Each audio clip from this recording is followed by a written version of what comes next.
O sacred banquet in which Christ is received, the memorial of his passion is renewed, our lives are filled with grace, and the promise of future glory is given to us.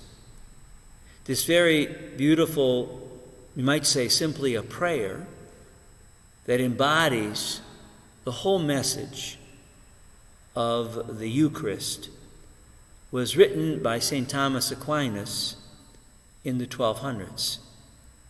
He begins with the expression, O sacred banquet.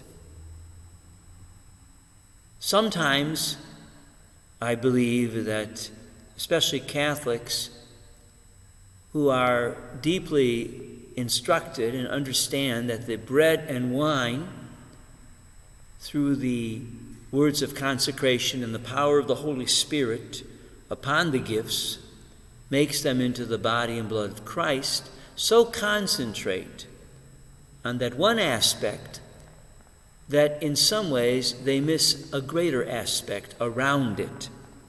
Not that that's not important, but the words of St. Thomas Aquinas, O sacred banquet in which Christ is received, is so important for us as human beings.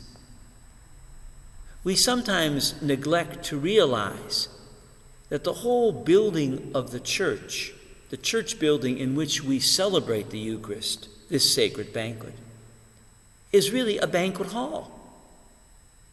From the altar with the white cloth to the candles on the altar, to the chandeliers even above. In the Eastern tradition, Eastern Catholics and Eastern Orthodox, usually in the middle of the sanctuary of the church, they have a beautiful crystal chandelier that hangs to remind all that they are not entering any place, but they are entering a very sacred place in which a sacred banquet takes place. And it was because Jesus desired, before he died, to sup with his disciples. That Holy Supper, that Last Supper that he had with his disciples, would be wherein he would give them something that they could hold on to until the moment they would see him face to face in heavenly glory.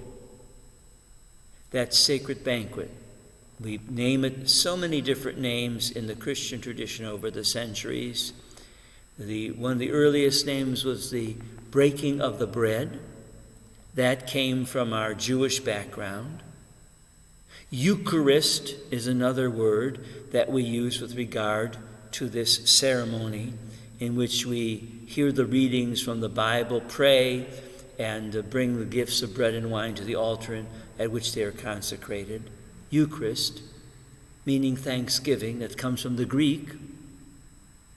We also use the short little word Mass that became very prevalent in the middle centuries, around the Middle Ages. We use the word Holy Communion, although in a very interesting way, Holy Communion specifies only a portion of this great mystery, that moment in which we receive the body and blood of Christ. But I think it is very important to once again go back to that key expression that St. Thomas made. O sacred banquet in which Christ has received the memorial of his passion. This is very important dimension, because in a very real way, we are then becoming part of the sacrifice that Jesus offered to his Father in love. And in also a very real way, are connecting to all the ancient sacrifices of the Old Testament. All the sacrifices ever made by human beings throughout the centuries in so many different ways, beginning with the sacrifices of Cain and Abel. At the very opening lines of the book of Genesis, the opening book of Genesis, we have sacrifices being offered to the one who creates us and loves us. And then the sacrifice of Noah after the flood washes away the unclean and once is restored to a new life, the new sacrifice. So all of these sacrifices are all summed up in that wonderful sacrifice of Christ on the cross that becomes part of our Eucharistic mystery and our celebration. So in this Corpus Christi Sunday, which we celebrate with special solemnity throughout the Catholic Church, we join our Christian brothers and sisters who for centuries have always acknowledged the same true realities, that this bread and wine is more than bread and wine.